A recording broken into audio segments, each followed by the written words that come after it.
Haleluya. Puji Tuhan. Puji Tuhan. Haleluya. Haleluya. Saudara yang kasih dalam nama Tuhan Yesus Kristus, pada saat ini Tuhan sedang menggerakkan kita semua untuk kembali melihat dan memperhatikan seberapa jauh hubungan kita dengan Tuhan. Seberapa tulus kita menjadi pengikut Tuhan. Pada saat Israel ada di Mesir, Allah membebaskan mereka keluar dari Mesir. Di dalam perjalanan Allah memberi 10 perintah atau 10 firman kepada orang Israel. 10 perintah atau 10 firman ini untuk supaya bangsa Israel tahu mana hidup yang berkenan kepada Allah dan mana yang tidak berkenan kepada Allah. Dan Allah melalui 10 hukum atau 10 firman itu menginginkan orang Israel sebagai umatnya hidup sesuai dengan firman Tuhan. Allah berfirman kepada bangsa Israel, akulah Allah yang esa. Tidak ada Allah lain selain aku. Dengan kata lain, Israel diperintahkan oleh Tuhan hanya menyembah kepada Dia. Tetapi pada saat Israel memasuki tanah perjanjian, di tanah perjanjian banyak penyembahan terhadap para ilah-ilah lain. Banyak penduduk di tanah Kanaan yang tidak mengenal Tuhan dan mereka menyembah kepada berhala-berhala. Israel termasuk bangsa yang juga terbawa arus untuk menyembah berhala, untuk memuja patung-patung, untuk memuja para ilah orang-orang yang tidak mengenal Tuhan. Dengan demikian dapat kita katakan bahwa Allah ingin umatnya hidup sesuai dengan firman-Nya, tetapi umatnya tidak mau hidup sesuai dengan firman Tuhan. Umatnya terbawa arus oleh pergaulan. Umatnya terbawa arus oleh kepercayaan-kepercayaan yang menyembah berhala dan para ilah orang-orang yang tidak mengenal Tuhan. Jadi dengan demikian dapat kita katakan bahwa pergaulan akan menentukan. Pergaulan akan membawa seseorang untuk tetap di dalam Tuhan atau meninggalkan Tuhan. Pergaulan bisa melemahkan iman seseorang atau menguatkan iman seseorang. Pergaulan bisa menjauhkan seseorang dari Tuhan atau bisa mendekatkan diri kepada Tuhan. Oleh sebab itu, setiap pergaulan yang terjadi dalam kehidupan kita dengan masyarakat siapapun mereka harus kita perhatikan. Kita punya identitas tertentu sebagai umat Tuhan. Kita mempunyai satu keyakinan bahwa saya harus menyembah kepada Allah yang hidup. Saya hanya percaya kepada Allah yang hidup. Pada saat Israel menyembah kepada berhala, pada saat Israel menyembah Baal, Allah memperhatikan kehidupan mereka. Mereka mendengar firman Tuhan. Mereka mendengar para nabi Tuhan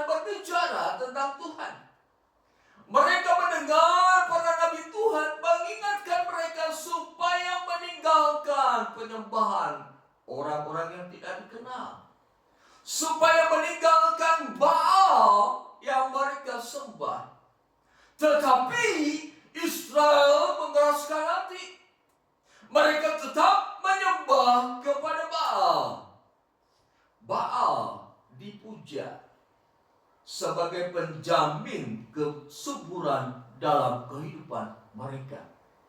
Artinya Baal dipercaya sebagai dewa yang bisa memberkati kehidupan mereka, yang bisa memberi kelimpahan bagi mereka, yang bisa memberi kecukupan bagi mereka, yang bisa menjadikan mereka hidup berbahagia. Baal juga disebut sebagai dewa hujan. Artinya kalau mereka berdoa kepada Baal, maka Baal bisa menurunkan hujan seketika itu juga. Baal juga disebut sebagai seorang prajurit yang memegang petir. Artinya Baal dipercaya, dipuja sebagai pribadi yang bisa mengatur alam. Mereka percaya kepada Baal. Sebab raja mereka yang bernama Ahab mempercayai Baal. Permaisuri mempercayai Baal. Dan mereka sebagai rakyat, mereka melihat pemimpinnya. Oh, pemimpin kami menyembah Baal. Pemimpin kami memuja Baal. Jadi kami harus seperti pemimpin kami. Hati-hati dengan seorang pemimpin yang kita lulukan. Hati-hati dengan seorang pemimpin yang kita ikuti. Apakah pemimpin tersebut hidup benar di hadapan Allah atau tidak? Apakah pemimpin itu membawa kita terlebih dekat kepada Allah atau tidak? Apakah pemimpin itu hidupnya tidak sesuai dengan firman Allah atau hidupnya sesuai dengan firman Allah? Jangan sampai kita menjadi orang buta yang dituntun oleh orang buta. Jadi kita memperhatikan bagaimana memberikan diri ini sebagai seseorang yang dipimpin. Dan kita harus tahu pemimpin itu hidup benar atau tidak. Jangan sampai kita terperosok, jatuh bersama-sama dengan orang yang memimpin kita semua. Saudara yang dikasihi dalam nama Yesus Kristus, pada saat Israel memuja kepada Baal, pada saat Israel menyembah Baal, Allah berfirman kepada Nabi Elia, Elia, sudah waktunya aku ingin membuktikan kepada bangsa Israel bahwa Allah, aku yang harus mereka sembah, bukan Baal yang harus mereka sembah. Sebab itu Allah berbicara kepada Elia, perhatikan, supaya bangsa Israel mengerti dengan jelas, supaya bangsa Israel tahu dengan jelas, aku akan membuktikan, aku akan menyatakan bahwa akulah Allah yang harus mereka sembah.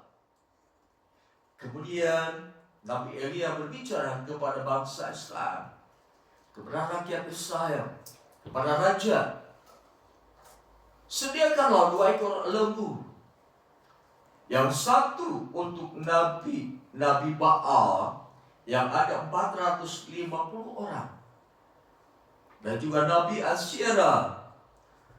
Baal dan Asyera disebutkan sebagai suami istri. Ada 400 Nabi Asyera.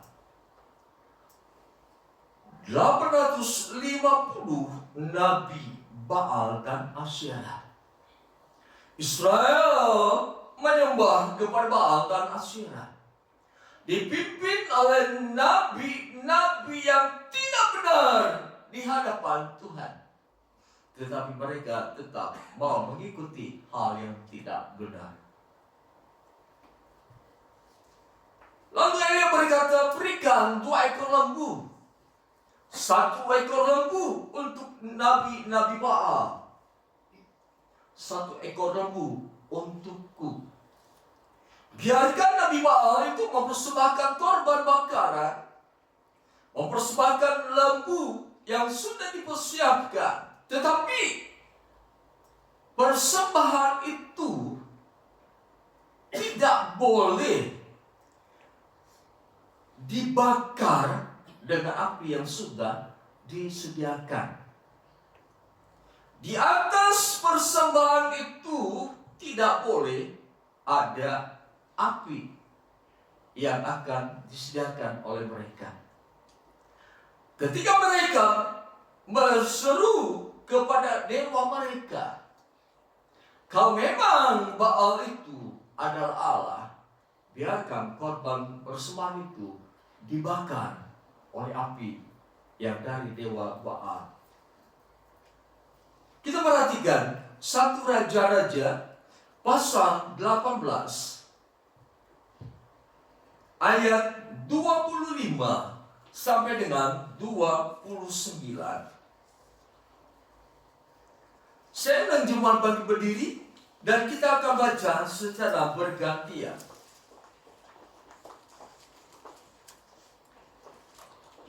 Saya ulangi, 1 Raja-Raja pasal 18 ayat 25 saya baca, kemudian 26 sidang jemaat. Lalu Elia berkata kepada nabi-nabi Baal itu, pilihlah seekor lembu dan olahlah lebih dahulu, karena jumlahmu banyak. Sesudah itu panggillah nama ilahmu, tetapi kamu tidak boleh menyalakan api. Mereka mengambil lembu yang diberikan kepada mereka, mengolahnya dan memanggil nama Baal dari pagi sampai tengah hari. Katanya, ya Baal, jawablah kami. Tetapi tidak ada suara, tidak ada yang menjawab. Sementara itu mereka bercakap-cakap di sekeliling mesbah yang dibuat mereka itu. Pada waktu tengah hari, Elia mulai mengejek mereka, katanya, panggillah keras-keras, bukankah dia Allah? Mungkin ia sedang merenung, mungkin ada urusannya, atau ia sedang berpergian. Barangkali ia sedang tidur dan harus dibangunkan.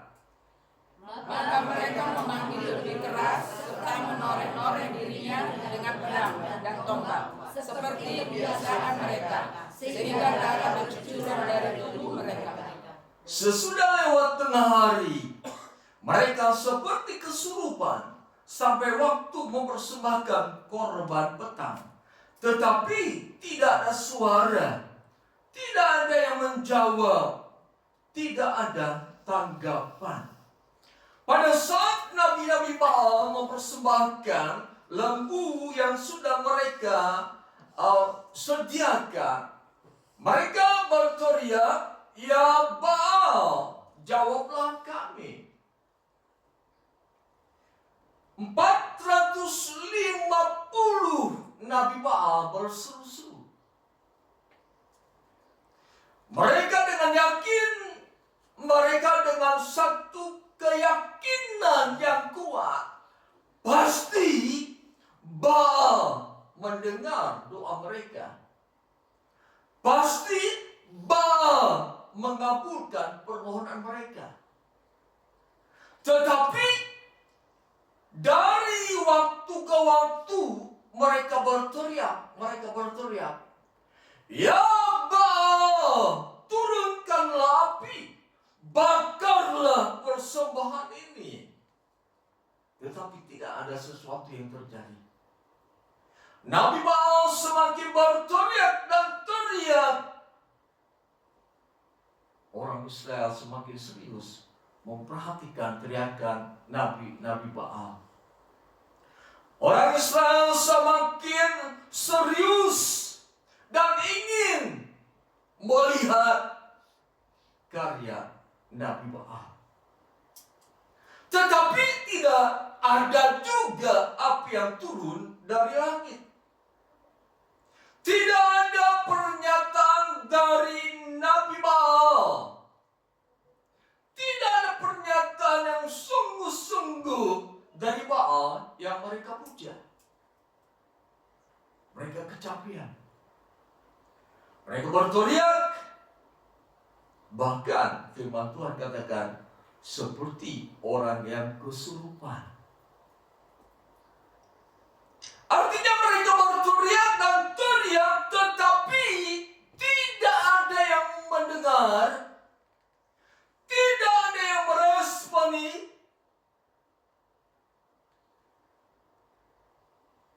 Benar, mereka menyembah kepada sesuatu yang diciptakan oleh manusia itu sendiri. Ketika manusia melihat turunnya hujan demikian lebat, mereka berkata, baiklah kita katakan ini dewa hujan. Kita beri nama Baal. Ketika mereka menerima kesuburan dan pertanian mereka, ketika mereka menerima berkat-berkat jasmani, mereka katakan ini berasal dari dewa Baal. Ketika mereka merasakan perlindungan, mereka katakan ini berasal dari dewa Baal. Tetapi ternyata setelah nabi-nabi itu berteriak-teriak, Baal tidak ada. Dan Israel baru sadar, ternyata Baal itu tidak ada. Israel baru sadar bahwa penyembahan mereka, pemujaan mereka, semua tidak mendatangkan hasil. Kadang-kala manusia baru menyadari bahwa mereka perlu Tuhan ketika mereka sudah berupaya mati-matian, namun tidak mendapatkan apa yang mereka harapkan. Kadang-kala manusia harus mengalami benturan dengan permasalahan, sehingga manusia sadar, ya, aku berbenturan dengan sesuatu yang melemahkan kehidupanku. Ternyata tidak ada pertolongan dari apa yang kuharapkan. Sehingga manusia harus terjatuh terlebih dahulu. Jatuh di dalam kekelaman, jatuh di dalam kemiskinan, jatuh di dalam segala sesuatu yang tidak diinginkan oleh manusia itu sendiri. Dan manusia baru sadar, ternyata apa yang mereka harapkan dari apa yang mereka katakan sebagai penolong, ternyata tidak menolong mereka. Baru mereka sadar, ternyata penyembahanku salah. Ternyata aku memuja sesuatu bendawi yang tidak bisa menolong aku. Ternyata aku memuja pemikiranku yang tidak bisa menolong aku. Ternyata aku memuja apa yang dikatakan oleh orang lain sebagai Tuhan, namun ternyata tidak bisa menolongku. Seperti orang Israel, seperti para nabi Baal, berteriak-teriak namun tidak ada kenyataan dari dewa yang mereka sembah. Mereka menoreh-noreh badannya dengan pisau dan tombak. Mereka pikir dengan berdarah-darah Baal akan mengasihani mereka.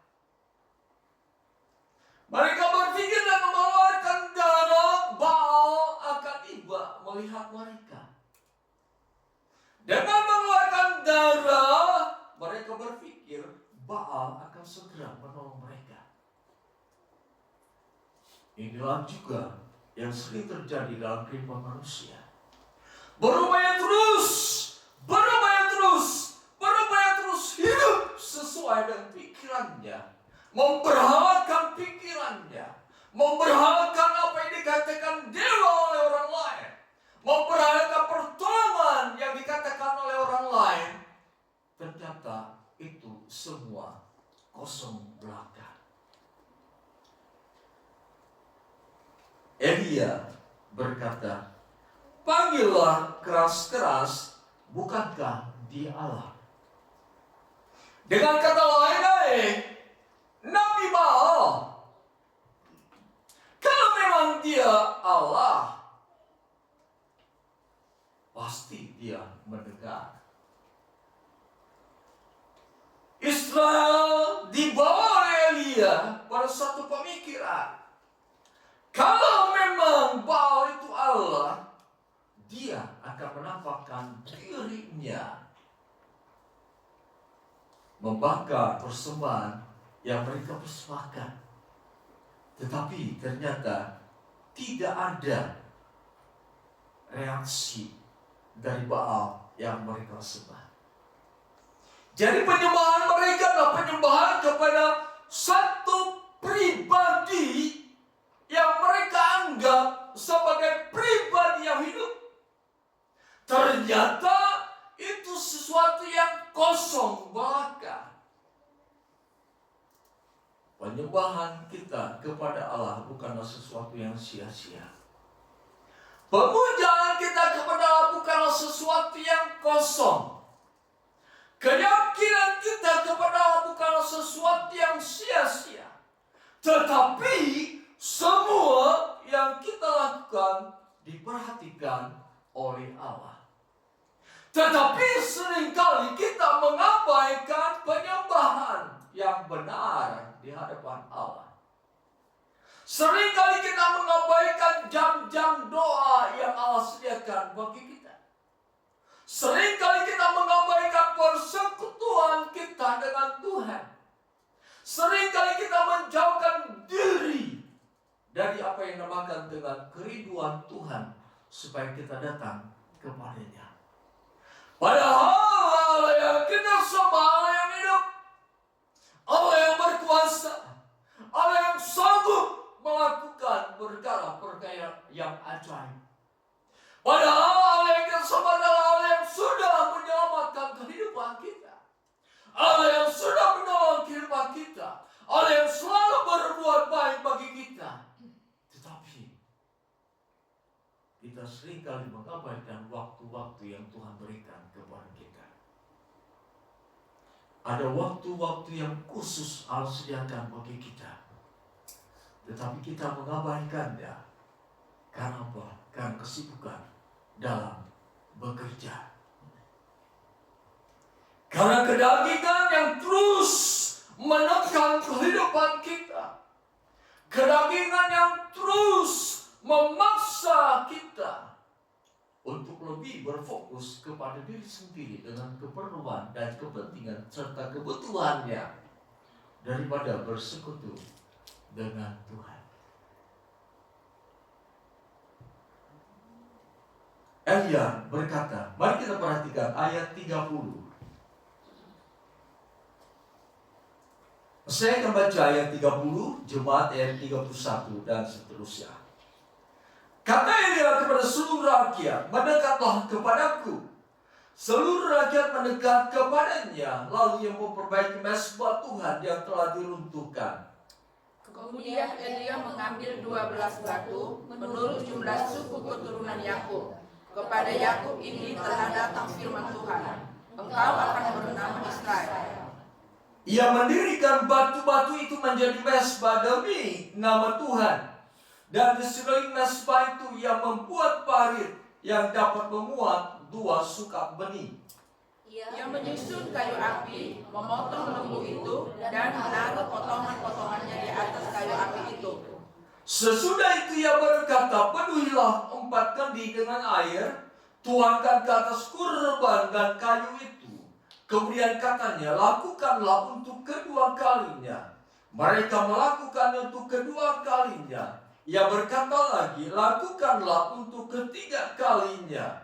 Mereka melakukannya untuk ketiga kalinya. sehingga air mengalir sekeliling mesbah itu, bahkan parit itu pun penuh dengan air. Kemudian pada waktu mempersembahkan korban petang, tampillah Nabi Elia dan berkata, "Ya Tuhan Allah Abraham, Ishak dan Israel, biarlah diketahui pada hari ini bahwa Engkaulah Allah di Israel dan aku ini hamba-Mu, dan atas firman-Mu aku melakukan semuanya ini." Jauhlah aku ya Tuhan, jauhlah aku supaya bangsa ini mengetahui bahwa Engkaulah Allah ya Tuhan, dan Engkaulah yang membuat hati mereka tobat kembali. Lalu turunlah api Tuhan melahap korban bakaran, kayu, batu, dan tanah itu, dan bahkan air dalam pari itu habis dijilatnya. Ketika seluruh rakyat melihat kejadian itu, sujudlah mereka serta berkata, "Tuhan, dialah Allah, Tuhan, dialah Allah." Puji Tuhan.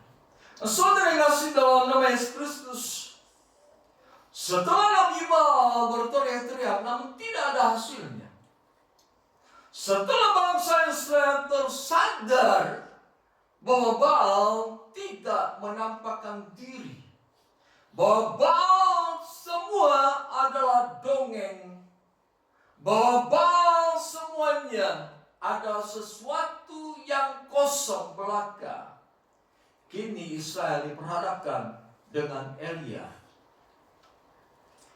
Elia merapikan tempat untuk persembahan. Lalu korban itu ditaruhnya di atas kayu.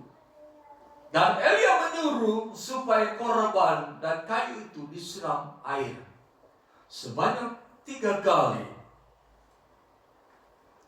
Lalu di sekitar mesbah itu ada parit yang terisi dengan air. Saudara yang kasih dalam nama Tuhan Yesus Kristus. Kemudian ayat 36, Elia berdoa, "Ya Tuhan Allah Abraham, Ishak dan Israel, biarlah diketahui pada hari ini bahwa Engkaulah Allah di Israel dan aku ini hamba-Mu, dan atas firman-Mu lah aku melakukan semuanya ini." Elia berdoa. Dan ayat 38 dikatakan, "Lalu turunlah api Tuhan melahap kurban bakaran, kayu, batu, dan tanah itu." Saudara yang kasih dalam nama Yesus Kristus, Baal berteriak-teriak, mengulangi dan mengulangi minta pertolongan kepada dewa-dewanya. Nabi-nabi Baal terus berteriak-teriak. Berapa ratus kali mereka berteriak? Berapa ratus kali mereka menggerakkan gerakan badannya? Berapa ratus kali mereka berseru supaya Baal menjawab mereka? Tetapi Baal tidak hadir. Memang itu hanya cerita dongeng belaka. Namun Israel percaya kepada dongeng, percaya kepada cerita-cerita yang tidak ada ujung dan akhirnya. Elia berdoa hanya 1 kali kepada Tuhan. "Tuhan, biarlah Israel mengetahui pada hari ini bahwa Engkaulah Allah Israel." Lalu turunlah api Tuhan melahap korban itu. Saudara yang kasih dalam nama Yesus Kristus, jadi jelas Allah ingin supaya setiap orang percaya kepadanya tidak mendua hati. Kalau itu Allah yang mau kita sembah, sembahlah Allah. Kalau itu Allah yang kita percaya, percayalah hanya kepada Allah. Tidak mendua hati atau bercabang hati. Menyembah Allah, tetapi juga menyembah kepada yang berdaulat. Datang ke tempat-tempat keramat, datang ke tempat-tempat pesugihan, datang ke tempat-tempat yang bisa bisa memberikan berkat bagi usaha, pekerjaan, jodoh, dan lain-lain. Allah ingin setiap umat yang memiliki satu keputusan, memiliki satu prinsip, bahwa aku harus menyembah hanya kepada satu Allah. Aku harus percaya hanya kepada satu Allah. Seperti yang Elia katakan, Allah Abraham, Ishak, dan Yakub. Tidak semua orang bisa percaya kepada Allah. Tidak semua orang bisa berpengharapan kepada Allah. Tidak semua orang bisa mengandalkan kemampuannya, keinginannya supaya percaya kepada Allah. Tidak bisa. Usaha manusia untuk percaya kepada Allah tidak akan menjadi kenyataan. Apapun pintarnya manusia, apapun tingkat kerohanian manusia, untuk mempercayai Allah, mereka tidak mungkin dengan kemampuan dirinya sendiri. Dengan pengetahuannya sendiri, mereka tidak akan bisa mempercayai Allah. Sebab Allah hanya menentukan Yesus sebagai jalan di mana seseorang bisa percaya kepada Allah. Jadi pada saat ini kalau kita percaya kepada Allah, itu merupakan kasih karunia Allah. Itu merupakan berkat Allah bagi kita. Itu sesuatu yang paling tinggi nilainya dalam kehidupan kita. Kita bisa percaya kepada Allah. Kalau begitu, bagaimana dengan orang-orang di luar Tuhan, di luar Kristus? Sesuai dengan firman Allah, hanya lewat Kristuslah seseorang bisa percaya kepada Allah. Hanya lewat Kristuslah seseorang bisa mempercaya Allah. Hanya lewat Kristuslah seseorang bisa berpengharapan kepada Allah. Mari kita perhatikan 1 Petrus. 1 Petrus pasal 1 ayat 21.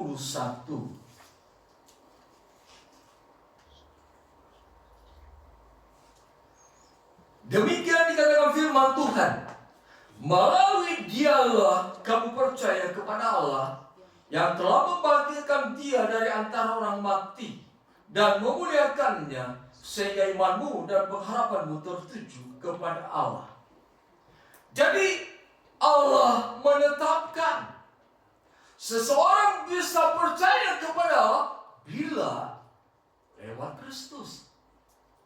Seseorang bisa berharap kepada Allah hanya lewat Kristus. Dan Yesus berkata, aku inilah jalan, kebenaran, dan hidup. Tidak ada seorang pun sampai kepada Bapa kecuali melalui aku. Dan Rasul Petrus katakan, melalui Dialah, melalui Kristus, kamu percaya kepada Allah. Jadi kepercayaan kita kepada Allah merupakan anugerah, berkat yang terbesar dalam kehidupan kita.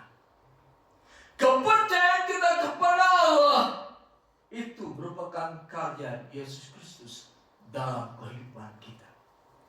Tidak ada usaha di dalam diri kita yang bisa menyebabkan kita percaya kepada Allah. Tidak ada usaha yang akan membuahkan kita sehingga kita berpengharapan kepada Allah. Hanya Yesus yang ditetapkan Allah supaya kita bisa percaya kepada Allah. Di luar Kristus, firman Allah katakan tidak ada. Yesus adalah jaminan. Yesus ditentukan Allah supaya kita mempercayai Allah. Supaya kita mempercayakan hidup kita kepada Allah. Tanpa Yesus, manusia tidak bisa percaya kepada Allah. manusia tidak memiliki pengharapan yang tertuju kepada Allah. Jadi dengan demikian pengharapan manusia yang di luar Tuhan tidak bisa mengarah kepada Allah. Tidak bisa tertuju kepada Allah. Sebab Yesuslah yang ditentukan. Supaya lewat Yesuslah kita percaya kepada Allah. Jadi iman yang kita miliki, percaya bahwa Yesus adalah Tuhan dan Juru Selamat. Iman inilah yang membawa kita untuk mempercayai Allah yang hidup. Iman inilah yang membawa kita untuk berpengharapan kepada Allah. Di luar Kristus tidak akan terjadi komunikasi antara manusia dengan Allah. Di luar Kristus tidak akan terjadi relasi antara manusia dengan Allah. Di luar Kristus tidak akan terjadi kedekatan manusia dengan Allah. Hanya Kristus yang ditentukan oleh Allah. Jadi kita memiliki satu berkat yang luar biasa. Kita sudah menerima kasih karunia Allah. Kita sudah menerima sesuatu yang sangat luar biasa dalam kehidupan kita. Iman kepada Yesus sebagai Tuhan dan Juru Selamat. Melalui kepercayaan itu, kita ditebus. Melalui kepercayaan itu, kita yang seharusnya binasa, tetapi memperoleh kehidupan yang kekal. Melalui iman yang kita miliki, melalui iman yang kita hidupi, kita hidup di dalam bumi ini dengan perlindungan yang dari Tuhan. Sebab hanya kepada orang percaya Allah turut bekerja untuk mendatangkan kebaikan baginya. Hanya kepada umat-umatnya Allah memperhatikan setiap orang yang percaya. Allah menyatakan diri kepada bangsa Israel yang sudah meninggalkan Tuhan. Allah menyatakan diri dengan turunnya api dari surga, api dari langit membakar persembahan itu. Saat ini kita yang beriman kepada Dia. Kita diarahkan untuk percaya kepada Allah. Kita diarahkan untuk berharap kepada Allah. Mengapa kita diarahkan untuk mempercayai Allah? Mengapa kita diarahkan untuk berpengharapan kepada Allah? Sebab Allah yang kita sembah, Allah yang hidup. Yesus mengarahkan kita untuk percaya kepada Allah yang hidup. Yesus mengarahkan kita untuk berharap kepada Allah yang hidup.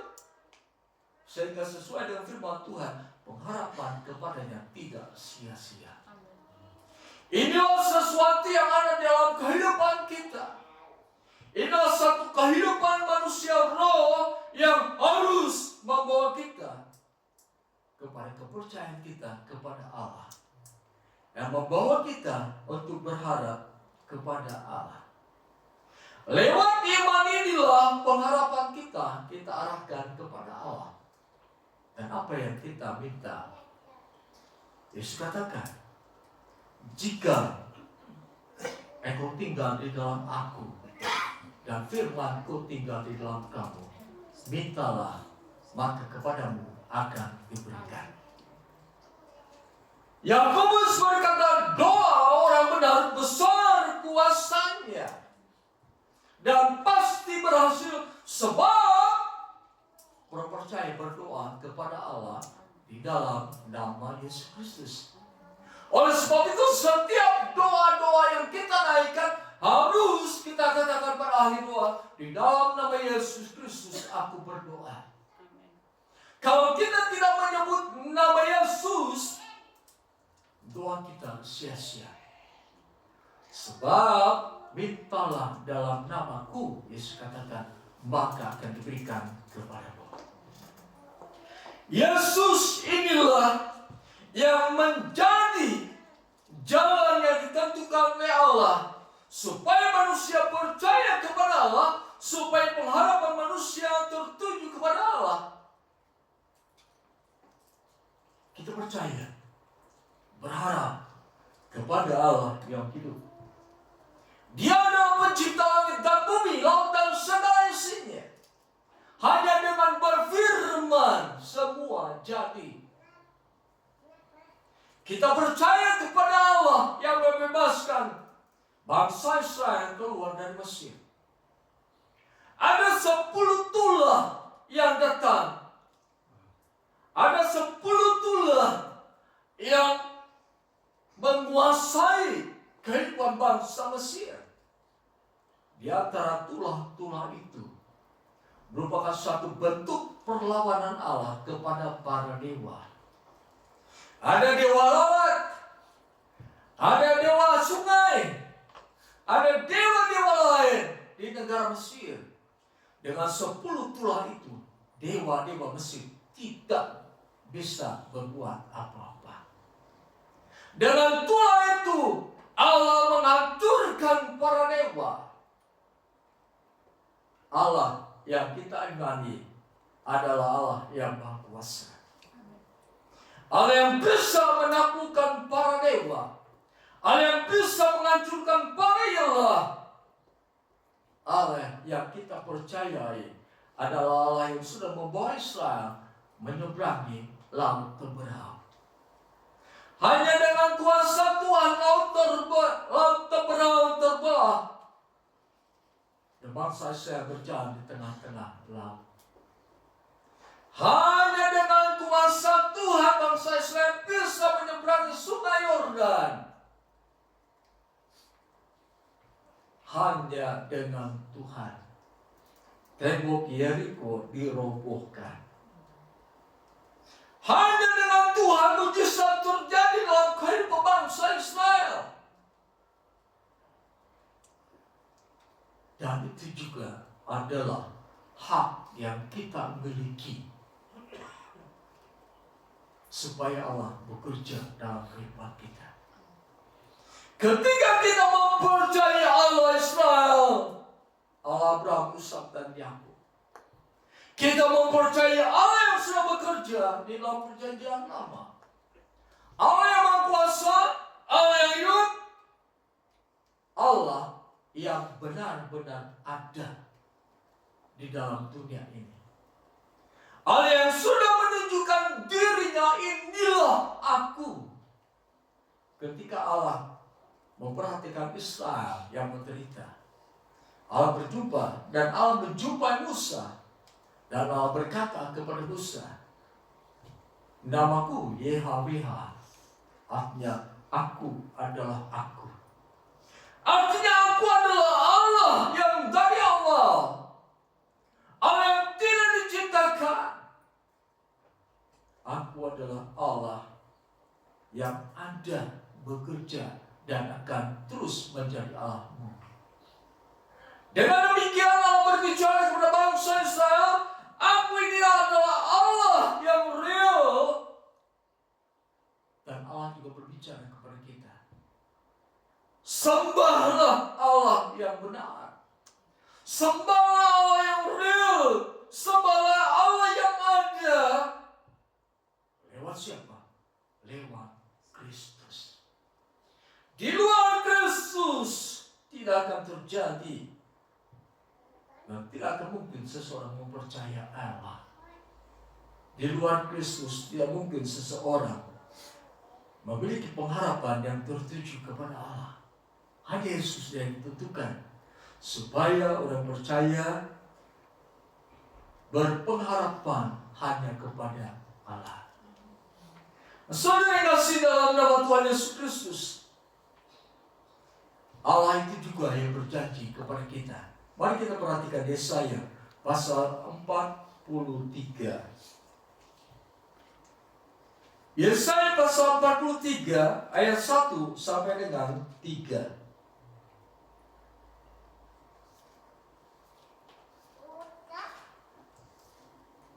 Saya akan bacakan terjemahan. Namun sekarang beginilah firman Tuhan yang menciptakan engkau hai Yakub, yang membentuk engkau hai Israel. Janganlah takut sebab aku telah menebus engkau. Aku telah memanggil engkau dengan namamu, engkau adalah milikku. Apabila engkau menyeberang melalui air, aku akan menyertai engkau. Atau melintas sungai, engkau tidak akan dihanyutkan. Apabila engkau berjalan melalui api, engkau tidak akan dihanguskan. Nyala api tidak akan membakar engkau. Sebab akulah Tuhan Allahmu, yang Maha Kudus, Allah Israel, Juru Selamatmu. Allah yang berbicara lewat Nabi Yesaya kepada bangsa Israel. Dia juga Allah yang berbicara kepada kita bahwa dalam setiap situasi kehidupan kita tidak akan merusak, tidak akan membinasakan kita. Mereka tidak berkuasa atas kehidupan kita, sebab Allah itulah yang menjadi pelindung dalam kehidupan kita. Allah yang kita imani lewat Kristus, itulah yang beserta dengan kita dalam seluruh aspek kehidupan kita. Dia Allah yang beserta dengan kita dalam setiap musim kehidupan yang kita alami. Kemudian kita perhatikan pasal 46. Yesaya pasal 46 ayat yang keempat. Sampai masa tuamu aku tetap sama, dan sampai putih rambutmu aku menggendong kamu. Aku telah menjadikan dan akan menanggung kamu. Aku akan memikul dan menyelamatkan kamu.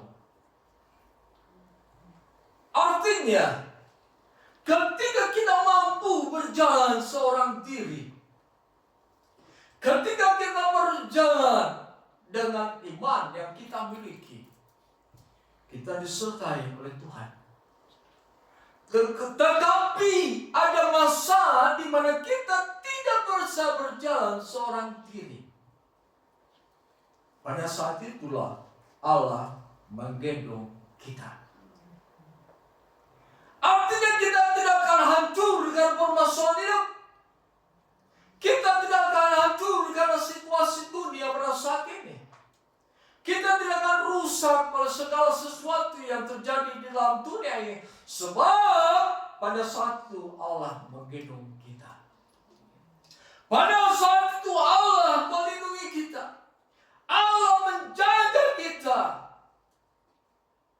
Karena kita percaya kepada Allah. Karena harapan kita tertuju kepada Allah, maka Dia bekerja untuk berdatangkan kebaikan bagi kita. Betapa dahsyatnya kehidupan kita sebagai orang percaya. Betapa hebatnya kehidupan kita sebagai orang-orang benar di hadapan Allah. Kita mempunyai Allah yang hidup. Kita menyembah pada Allah yang hidup. Kita percaya kepada Allah yang hidup. Kita menaruh pengharapan kita kepada Allah yang hidup. Allah yang hidup itu juga Allah yang memikirkan rancangan-rancangan untuk kita semua. Allah memikirkan rancangan apa yang akan Allah berikan kepada kita. Rancangan damai sejahtera. Kalau sekarang ada kesusahan menerpa kehidupan kita, ingat firman Tuhan. Rancangan Allah adalah kehidupan damai sejahtera bagi kita. Kalau ada tekanan dalam kehidupan kita, kalau ada roh yang membawa kita untuk menjadi orang yang berputus asa dan hilang pengharapan, ingat Allah memikirkan rancangan damai sejahtera bagi kita untuk membawa kita pada kehidupan masa depan yang berpengharapan. Jadi sesuatu yang tidak boleh terjadi dalam kehidupan kita menjadi orang yang berputus asa. Kita mungkin berkata, biasa manusia itu jatuh ke dalam keputusasaan. Bagi orang yang beriman, kita katakan tidak terhadap apa yang manusia katakan. Sebab Allah tidak menaruh keputusasaan dalam diri kita. Kita dibentuk menjadi manusia yang berpengharapan kepada Tuhan. beriman kepada Allah yang bisa melakukan mujizat, yang bisa melakukan perkara besar, yang sanggup memberikan yang terbaik bagi kita semua. Allah yang kita sembah adalah Allah yang benar. Allah yang kita sembah adalah Allah yang benar dan tepat kita datang kepadanya. Karena lewat Kristus kita percaya kepada Allah. Lewat Kristus pengharapan kita tertuju kepada Allah. Di luar itu tidak ada orang yang bisa mempercayai Allah. Di luar itu tidak bisa dan tidak ada orang yang memiliki pengharapan yang tertuju kepada Allah. Hanya lewat Kristus. Oleh sebab itu, jika pada saat ini, jika terlalu banyak pemujaan yang kita lakukan, bukan hanya kepada Allah yang di dalam Kristus, mulai jauhkan pemujaan-pemujaan yang di luar Kristus. Jauhkan keyakinan-keyakinan yang ada dalam diri kita yang bisa menolong kehidupan kita. Kita meyakini uang bisa menjamin kehidupan kita. Itu berhala dalam kehidupan kita.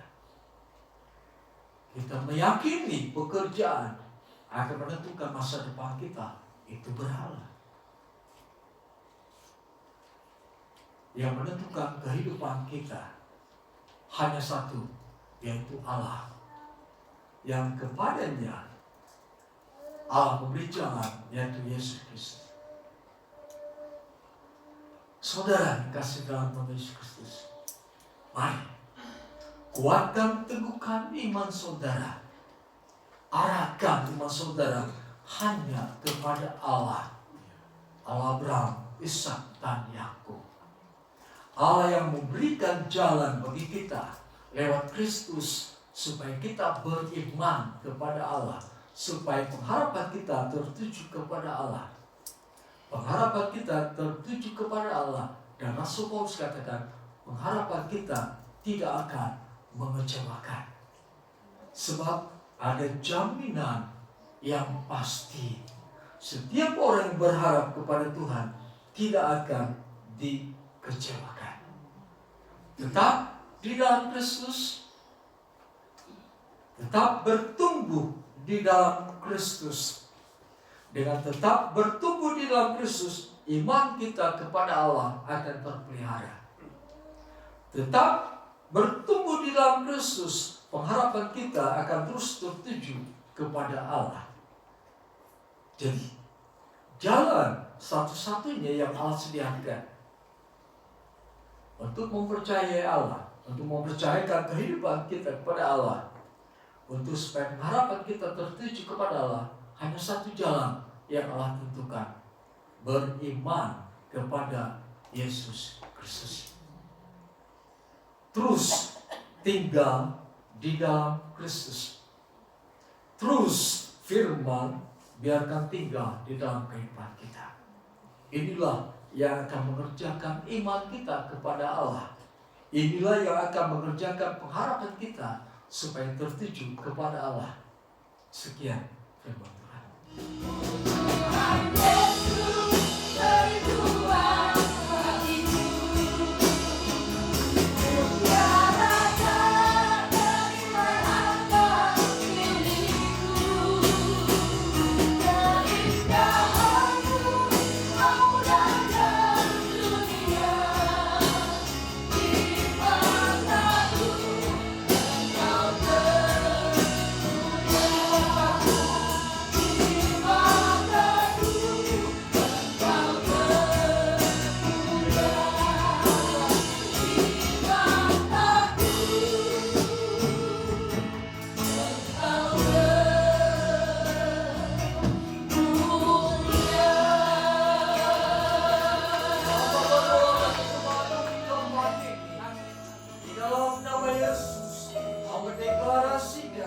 Jemaat di tempat ini akan memiliki satu prinsip bahwa mereka akan menyembah hanya satu Allah dalam kehidupan ini.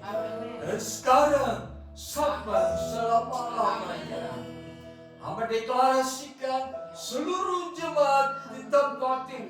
dan mereka yang mendengarkan firman Tuhan di dalam nama Yesus akan dibentuk menjadi orang-orang yang percaya kepada Allah dan pengharapan mereka tertuju kepada Allah.